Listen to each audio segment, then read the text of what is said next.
नमस्कार दोस्तों, आपका एपीडी स्किल्स 24 के अंदर स्वागत है। आज हम बात करेंगे नई वैकेंसी जो कि अग्निवीर वायु के ऊपर निकली हुई है, जिसका हम बहुत बेसब्री से इंतज़ार कर रहे थे, जिसके अंदर बहुत ही विवाद चल रहा है। अभी सेंट्रल गवर्नमेंट ने जो डिफेंस सिस्टम होता है उसके लिए 4 साल के कॉन्ट्रैक्ट बेसिस के ऊपर वैकेंसी निकाली है। तो हम कंप्लीट बात करेंगे इस वीडियो के अंदर, तो आप अंत तक बने रहिए। ये जो वैकेंसी है एयरफोर्स ने निकाली है। इसमें आप जो अनमेरिड मेल कैंडिडेट्स हैं उनसे फॉर्म मांगे हैं। ये जो फॉर्म की डेट है, रजिस्ट्रेशन जो डेट है वो 24 जून से स्टार्ट होकर 5 जुलाई तक चलेगी, और इसका ऑनलाइन एग्ज़ाम डेट कितने तारीख को होगा? 24 तारीख को। तो हम कंप्लीट बात करेंगे कौन कौन सी कंडीशन रखी गई हैं, गवर्नमेंट ने क्या क्या कंडीशनें बताई थी और कौन कौन सी कंडीशन इसमें एलिजिबल की गई हैं। तो वीडियो को स्किप किए बगैर कंप्लीट देखिए। तो बात करते हैं सीरियल से।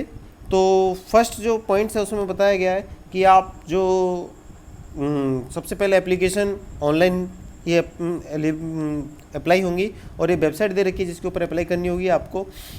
ये जो एग्जामिनेशन है ये अग्निवीर वायु इंटेक्ट 1/2022 के ऊपर अप्लाई होगा। जो ऑनलाइजेशन की रजिस्ट्रेशन डेट है वो आपके 24 जून से लेके 5 जुलाई तक रखी गई है। इसमें ऑनलाइन रजिस्टर्ड ही एप्लीकेबल होंगे, बाकी कोई भी मेथड आपके इसके अंदर अप्लाई नहीं होगा। इसके अंदर ये बताया गया कौन कौन से डॉक्यूमेंट्स जो कि अपलोड होंगे। इसके अंदर क्लास 10th की मार्कशीट अपलोड होगी, इंटरमीडिएट मतलब कि 12वीं की मार्कशीट अपलोड होगी, या फिर इक्वलेंट मार्कशीट। इक्वलेंट के अंदर आपके 3 साल का इंजीनियरिंग डिप्लोमा जो पॉलिटेक्निक वगैरह होता है उसके बारे में बताया गया है, तो वो एलिजिबल भी रहेगा। अगर इसके अंदर इंग्लिश है तो वो जो सब्जेक्ट है डिप्लोमा के अंदर सब्जेक्ट इंग्लिश होना बहुत ही कंपलसरी है, अदरवाइज वो एलिजिबल नहीं है। इसी तरह कोई 2 साल का वोकेशनल कोर्स है उसके अंदर भी इंग्लिश सब्जेक्ट होना ज़रूरी है, फिजिक्स मैथमेटिक्स ये होना भी ज़रूरी है। इसके बाद में पासपोर्ट साइज़ फ़ोटोग्राफ लगेगा जो कि अप्रैल 2022 से पहले का नहीं होना चाहिए, उसकी रेंज बताई गई है। इसके बाद में कैंडिडेट का लेफ्ट थंब इम्प्रेशन चाहिए, सिग्नेचर चाहिए, और फादर और या मदर के जो भी गार्डियन होगा उसके सिग्नेचर चाहिए। जो कोई कैंडिडेट यदि 18 साल से पहले इस फॉर्म को अप्लाई करता है तो, और जो भी मार्कशीट होगी उसके अंदर इंग्लिश ज़रूरी है, ठीक है, इंग्लिश ज़रूरी होना ज़रूरी है। इसके बाद में जो एग्ज़ामिनेशन फ़ीस है, एग्ज़ामिनेशन फ़ीस 250 रुपये लगेगी, जो कि आपको चालान के द्वारा जमा करानी होगी, या फिर आप ऑनलाइन भी इसको डेबिट कार्ड वगैरह से अप्लाई कर सकते हो। ईमेल आईडी होनी चाहिए आपके पास में, क्योंकि रजिस्ट्रेशन आपका ईमेल आईडी से ही होगा, और आधार कार्ड ज़रूरी है। और जो J&K असम एंड मेघालय है उनका जो फीस है वो क्या रहेंगे, सेम रहेंगे, वो कैंडिडेट इसके अंदर अप्लाई नहीं कर सकते हैं। Colour photograph colour print out चाहिए एडमिट कार्ड का, एग्जामिनेशन सेंटर के ऊपर कलर प्रिंट आउट निकाल के लेके जाना है आपको, और आधार कार्ड निकाल के लेके जाना है, उसकी एक फ़ोटोकॉपी और ओरिजिनल आधार कार्ड उस टेस्ट के लिए लेके जाना है। इसके बाद में जो क्वालिफ़िकेशन रिक्वायर्ड है, फिज़िकल मेडिकल ये सब सिलेक्शन के ऊपर डिपेंड करेंगे, तो आपको ये सब चीज़ें क्वालिफाई करनी होंगी। कोविड-19 का इंस्ट्रक्शंस हैं वो उसको फुलफिल करेंगे। यदि कोई भी बीमारी है तो भी वो अलाउ नहीं किए जाएंगे टेस्ट के अंदर। आपको इसके अंदर एक सर्टिफिकेट प्रोवाइड करना होगा। ये जो एप्लीकेशन है ये केवल अनमैरिड मेल कैंडिडेट्स के लिए ही अवेलेबल होगा, ठीक है, और इसके अंदर नेपाल जो सिटीजन के बच्चे हैं वो भी इसके अंदर अप्लाई कर सकते हैं। एलिजिबिलिटी क्या, क्राइटेरिया क्या होना चाहिए, क्या होगा? डेट ऑफ बर्थ आपकी 19 दिसंबर 2099 से 29 जून 2005 के बीच में जन्मा हुआ होना चाहिए, वो ही अप्लाई कर सकते हैं इसके अंदर। और इन केस ऑफ स्टेज मतलब कि यदि सिलेक्शन प्रोसीजर लेट होता है तो अपर एज लिमिट मतलब 23 ईयर्स तक हो सकती है। एजुकेशन क्वालिफिकेशन क्या रहेंगे, इसके अंदर अलग अलग कैटेगरी डिवाइड की है। जैसे साइंस सब्जेक्ट है किसी के पास में, तो साइंस सब्जेक्ट के लिए आपको क्या होगा, 12th के अंदर physics chemistry mathematics, physics mathematics English होना बहुत कंपलसरी है, और उनके अंदर इंग्लिश के अंदर 50% मार्क्स ज़रूरी है, और टोटल परसेंटेज 50% होनी चाहिए। 50% से एवब वाले ही इसके अंदर अप्लाई करेंगे। दूसरी चीज़, यदि किसी ने साइंस सब्जेक्ट नहीं किया है और 3 साल का इंजीनियरिंग डिप्लोमा कर रखा है, 10वीं के बाद में भी कर सकते हैं, ये ब्रांचेज कुछ भी ब्रांच के अंदर कर सकता है, तो वो उसके अंदर 50% होनी चाहिए और इंग्लिश के अंदर भी 50% मार्क्स होने चाहिए। 2 साल का कोई वोकेशनल कोर्स है, ठीक है, उसके अंदर फिजिक्स और मैथ होनी चाहिए स्टेट बोर्ड्स के, और उसके अंदर भी 50% मार्क्स होने चाहिए किसके अंदर, इंग्लिश के अंदर, और टोटल परसेंटेज 50% से अबव होनी चाहिए। कोई अदर देन साइंस सब्जेक्ट है, कोई जिसके पास साइंस सब्जेक्ट नहीं है, आर्ट सब्जेक्ट है, उसके अंदर भी क्या होगा, इंग्लिश कंपलसरी सब्जेक्ट होनी चाहिए और उसमें 50% मार्क्स होने चाहिए, और टोटल इसमें भी 50% का इन्होंने क्राइटेरिया रखा हुआ है। तो जो एजुकेशन बोर्ड के अंदर लिस्टेड है स्कूल, उन्हीं को अप्लाई करना होगा, वही अप्लाई कर सकते हैं इसके अंदर।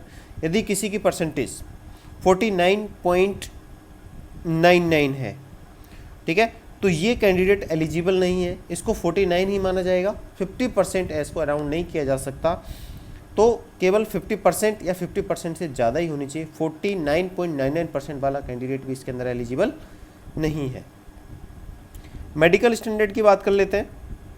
इसमें आपकी जो हाइट है वो 152.5 सेंटीमीटर होनी चाहिए, और चेस्ट है जो फुलाने के बाद में 5 सेंटीमीटर बढ़ना चाहिए, और वेट हाइट के प्रोपोर्शनल होना चाहिए, और सर्जरी वगैरह नहीं हुई होनी चाहिए आपके। हियरिंग जो सुनने की क्षमता है वो भी 6 मीटर के समथिंग होनी चाहिए। डेंटल ये भी सही होने चाहिए, मतलब 14 डेंटल पॉइंट्स होने चाहिए हमेशा।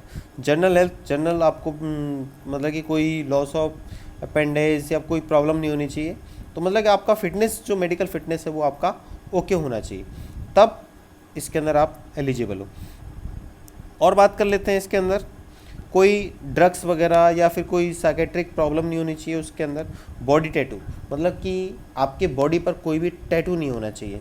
ओनली 6 कैंडिडेट्स के लिए एलिजिबल है कि वो अपने बाल बड़े रख सकते हैं, फेस के ऊपर दाढ़ी रख सकते हैं, बट उनकी एक कंडीशन है, यदि आप रजिस्ट्रेशन के टाइम पे फ़ोटो जो खिंचवाते हो वो भी पगड़ी और दाढ़ी के अंदर होना चाहिए, और अप्लाई करेंगे उस टाइम पे भी वही फ़ोटो और वैसा ही होना चाहिए। ये नहीं कि आप रजिस्ट्रेशन कर रहे हो, फ़ोटो खिंचा रहे हो दाढ़ी और पगड़ी के बीच में, और जब आप ज्वाइन करने जा रहे हो तो आपने शेविंग कर रखी है या फिर बाल कटवा रखे हैं, वो कैंडिडेट इसके अंदर अप्लाई नहीं कर सकते हैं, वो एलिजिबल नहीं होंगे। और जो भी कैंडिडेट अग्निवीर वायु के अंदर इनरोल होंगे उनको 4 साल के कॉन्ट्रैक्ट पीरियड के ऊपर रखा जाएगा, ठीक है, और ये 4 साल के बाद में कोई भी इंडियन एयरफोर्स के लिए ओबलाइज नहीं कर सकता है कि मुझे परमानेंट जॉब दी जाए। अब बात कर लेते हैं, जब 4 साल कंप्लीट हो जाएंगी तो उसके अंदर क्या होगा, इसके अंदर अपॉर्चुनिटी प्रोवाइड की गई है कि वो परमानेंट गवर्नमेंट जॉब के लिए अप्लाई कर सकता है, परमानेंट एनरोलमेंट के लिए अप्लाई कर सकता है, और जो भी आपका एक बैच होगा, बैच जो होगा during 4 year engagement period 25% of each specific batch, मतलब कि कोई भी एक बैच से 25% स्टूडेंट्स को क्या किया जाएगा, परमानेंट बेसिस के ऊपर रखा जाएगा। इसके बाद में ये जो एम्प्लॉयबिलिटी है ये आपके डिपेंड करेगी कि आपने उसके अंदर किस इंटरेस्ट से पार्ट किया है, ठीक है, किस तरह से वहाँ आपने परफॉर्म किया है। ट्रेनिंग आपके ये एयरफोर्स रिक्वायरमेंट के हिसाब से मिलिट्री ट्रेनिंग होगी, ठीक है। लीव जो बात करते हैं छुट्टी होगी, 1 साल में 30 लीव अलाउ है, और सिक लीव यदि मेडिकल एडवाइस जैसे कोई डॉक्टर कह देता है आपको 15 दिन की बेड रेस्ट है, वो आपको अलग से एक्स्ट्रा दी जाएंगी, वो डॉक्टर डिसाइड करेंगे। मेडिकल आपका इंटायर मेडिकल आपका CHD प्रोविज़न होगा, ठीक है। पे अलाउंस और अलाइड बेनिफिट्स, जो आपको बेनिफिट्स मिलेंगे, तो इसके अंदर अग्निवीर के अंदर क्या होगा, पैकेज 30,000 पर मंथ सैलरी मिलेगी, ठीक है। उसके बाद में रिस्क और हार्ड से अलाउंस, यदि ड्रेस ये आपको अलग से पेड करनी होगी, मतलब कि इसको ड्रेस वगैरह का चार्ज आपको कटेगा। इसके बाद में और बेनिफिट क्या है, सेवा निधि पैकेज। इसके अंदर क्या है, आप कोई भी कंट्रीब्यूशन करते हैं उस कंट्रीब्यूशन के अंदर आपको डबल पैसे मिलेंगे। जैसे कि आपके पहले साल जो तनख्वाह रहेगी, मतलब कि सैलरी रहेगी, वो 30,000 रहेगी, इसके अंदर 21,000 आपको इन हैंड मिलेगी, 9,000 रुपये कॉन्ट्रीब्यूशन होगा और 9,000 रुपये गवर्नमेंट प्रोवाइड करेगी। ऐसे ही दूसरे साल 33,000, तीसरे साल 36,500, चौथी साल 40,000 रुपये आपको सैलरी हो जाएगी। इसके बाद में कंट्रीब्यूशन भी आपका बढ़ता चला जाएगा। यदि टोटल तीनों को कंबाइन करें अपन, इसको कंबाइन करें तो जो कंट्रीब्यूशन है आपका 5.2 लाख रुपए और 5.2 लाख रुपए गवर्नमेंट में लाएगी, तो आपको टोटल 10 लाख 0.04% लाख मतलब कि आपको पैसे मिलेंगे 10,04,000 की समथिंग। ठीक है, ये तो हो गई बात सैलरी की। इसके बाद में प्रोविडेंट फंड नहीं कटेगा गवर्नमेंट की तरफ से, और ग्रेचुइटी भी नहीं मिलेगी आपको, और पेंशन के बेनिफिट्स भी नहीं मिलेंगे। इसके बाद बात कर लेते हैं इंश्योरेंस, डेथ या डिजेबिलिटी कंपनी। यदि किसी कारणवश फोर्स के अंदर डेथ हो जाती है तो उसको 48 लाख का क्या मिलेगा, ड्यूरेशन पे उसको इंश्योरेंस कवरेज है 48 लाख का। ये डेथ हो जाती है तो उसके जो पेरेंट्स या नॉमिनी रहेंगे उनको 48 लाख मिलेंगे। अब जब 4 साल की ट्रेनिंग कंप्लीट हो जाएगी, उसके बाद में एक स्किल सर्टिफिकेट दिया जाएगा अग्निवीर के लिए, जो कि आपको आगे के किसी भी सर्विस के लिए आपको एलिजिबल रहेगा। उसके अंदर आपको एक स्किल सर्टिफिकेट दिया जाएगा। इसके अंदर एक्स सर्विसमैन का स्टेटस आप नहीं लगा सकते हैं। जैसे कई बार एक्स सर्विसमैन वैकेंसियाँ निकलती हैं, उसके अंदर आप एक्स सर्विसमैन का कोटा इसके अंदर नहीं मिलेगा। एग्जामिनेशन की बात कर लेते हैं कैसे कैसे होगा। फेज फर्स्ट ऑनलाइन टेस्ट होगा। इसके अंदर आपके यदि जो साइंस सब्जेक्ट हैं उसके अंदर साइंस सब्जेक्ट वालों को इंग्लिश, फिजिक्स और मैथ के क्वेश्चंस आएंगे। जो साइंस के नहीं हैं उनके लिए रीजनिंग और जनरल अवेयरनेस आएगी। साइंस सब्जेक्ट और अदर देन साइंस सब्जेक्ट हैं उनके लिए क्या होगा, इंग्लिश, फिजिक्स, मैथमेटिक्स और रीजनिंग, जनरल अवेयरनेस आएगी। क्या पैटर्न रहेगा, 1 मार्क्स, एक क्वेश्चन 1 मार्क्स का रहेगा। नेगेटिव मार्किंग आपकी 1.4% रहेगी। ठीक है, ये आपका सिलेक्शन प्रोसेस रहेगा। यदि आप candidate are qualified each paper, मतलब दोनों पेपर्स के अंदर इसको अप्लाई करना हो, मतलब क्वालिफाई करना होगा, साइंस के पेपर के अंदर भी और आपके अदर देन साइंस के पेपर के अंदर भी, दोनों पेपरों के अंदर आपको अप्लाई करना है। फेज़ 2 क्या है, जब फेज़ फर्स्ट का रिजल्ट आ जाएगा उसके बाद में फेज़ 2 के जो एडमिट कार्ड होंगे वो रिलीज़ किए जाएंगे। ठीक है, जो फर्स्ट के अंदर शॉर्ट लिस्टेड होंगे। उसके बाद में ये जो फॉलोइंग डॉक्यूमेंट्स हैं फेज़ 2 के साथ में आपको लेके आने, कलर प्रिंट आउट रहेगा फेज़ 2 का। उसके बाद में एप्लीकेशन जो आपने भरी थी रजिस्ट्रेशन के टाइम पे वो जमा होगी। एक पेंसिल लेके जानी है, sharpener, glue stick, stapler, blue ball pen writing के लिए। 8 कॉपी आपको पासपोर्ट साइज कलर फोटोग्राफ की चाहिए। 4 अटेस्टेड कॉपी आपको सारे डॉक्यूमेंट्स की चाहिए। ठीक है, जो भी डॉक्यूमेंट्स होंगे, यदि आप एक्स सर्विस मैन है, आप मतलब कि आपके पेरेंट्स सर्विस के अंदर है तो उसका सर्टिफिकेट भी आप ले जा सकते हो। आपके पास एनसीसी सर्टिफिकेट है, एबीसी सर्टिफिकेट, वो भी एप्लीकेबल है। तो एडिशनल स्किल्स क्वालिफिकेशंस, इसमें कोई भी मतलब कि बार नहीं है कि आप ये अप्लाई नहीं कर सकते हैं। तो आप इंफॉर्मेशन टेक्नोलॉजी के आपके अंदर टैलेंट है, या फिर मोटर व्हीकल ड्राइविंग है, मेंटेनेंस है, हॉस्पिटलिटी है, यदि आपके पास अदर कोई बेनिफिट है उसको भी आप अप्लाई कर सकते हैं। उसका अलग से बेनिफिट मिलेगा आपको, उसी डिपार्टमेंट के अंदर रखा जाएगा। वेरिफिकेशन ऑफ एलिजिबिलिटी, आपको पूरा वेरीफाई किया जाएगा। ठीक है, इसके अंदर आपके कोई भी पॉइंट्स होंगे जैसे ब्लैक पॉइंट है या कोई कट मार्क्स है, सब आपको वेरीफाई किया जाएगा। एंड इसके अंदर आपके जो मार्कशीट होगी वो इंटरनेट मार्कशीट अप्लाई नहीं होगी, जो बोर्ड्स देते हैं मार्कशीट, ओरिजिनल मार्कशीट ही चाहिए। फिजिकल फिटनेस टेस्ट होगा, इसके अंदर आपको 1.5 किलोमीटर का रन करना होगा, कंप्लीट करना होगा कितने मिनट में, 6 मिनट 30 सेकंड के अंदर।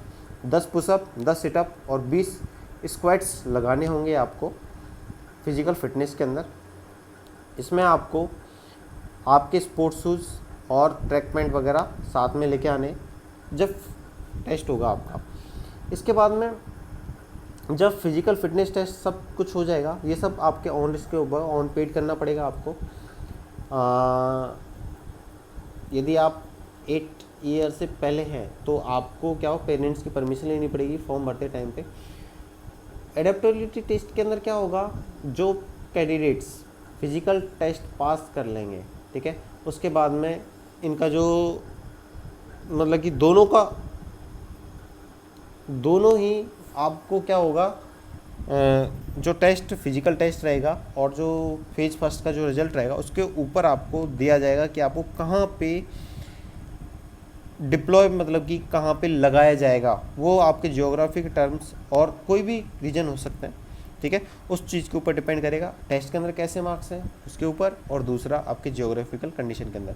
फेज थर्ड के अंदर मेडिकल होगा। मेडिकल के अंदर आपके सारे ही मेडिकल टेस्ट होंगे, जैसे ब्लड का टेस्ट है, यूरिन टेस्ट है, blood sugar, serum, urea, uric acid, creatinine, LFT, x-ray, ECG, test of narcotics drugs, any test of medical officers, और कोई भी नेसेसरी टेस्ट जो मेडिकल ऑफिसर करना चाहिए वो भी आपको करना होगा।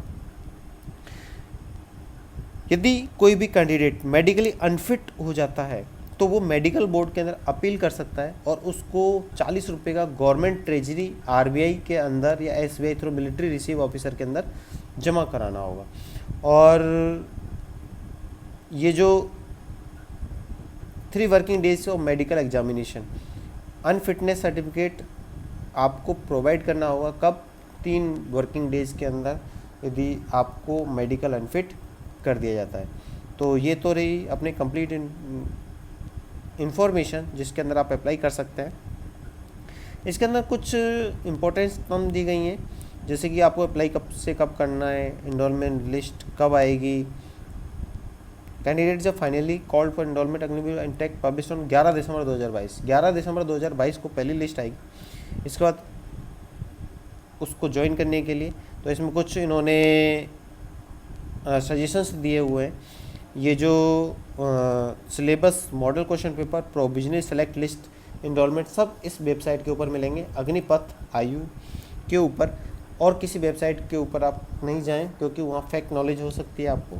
डिस्क्लेमर क्या है कि बिना किसी गवर्नमेंट ऑन ऑर्डर के ये आपको सेलेक्टेड कैंडिडेट्स को केवल गवर्नमेंट साइट्स के ऊपर ही दिया जाएगा, और सिलेक्शन आप किसी भी चीज़ को किसी को पैसे नहीं दें, ठीक है। और दूसरी चीज़, ये जो इंडियन एयरफोर्स है उसके अंदर रिजर्व रहेगा राइट कि वो कभी भी इस वैकेंसी को कैंसिल कर सकते हैं, तो आप इसके ऊपर कोई भी ऑब्जेक्ट भी नहीं कर सकते हैं। और कोई भी कैंडिडेट्स एग्ज़ाम में चीटिंग करते हुए या किसी भी स्टेज के ऊपर अनफेयर पाया गया तो उसको परमानेंटली डिबार्ट किया जा सकता है आगे की किसी भी वैकेंसी के लिए। और यदि कोई आपका डाटा रॉन्ग डाटा फिल करते हो आप फॉर्म के अंदर या कोई चीज़ छुपाते हो तो भी आपको रिजेक्ट कर दिया जाएगा। तो ये थी कंप्लीट इन्फॉर्मेशन IU वीर जो नई वैकेंसी निकली हुई है इसके ऊपर। और आप कमेंट बॉक्स में बता सकते हैं कि आपको IU वीर जो स्कीम चालू की है उसके ऊपर आपके क्या व्यू हैं, आपको सही लगता है, सही किया है, गलत किया है, तो ये कमेंट बॉक्स में आप अपनी राय दें जिसको कि हम आगे कवर कर सकें, एक सर्वे कर सकें।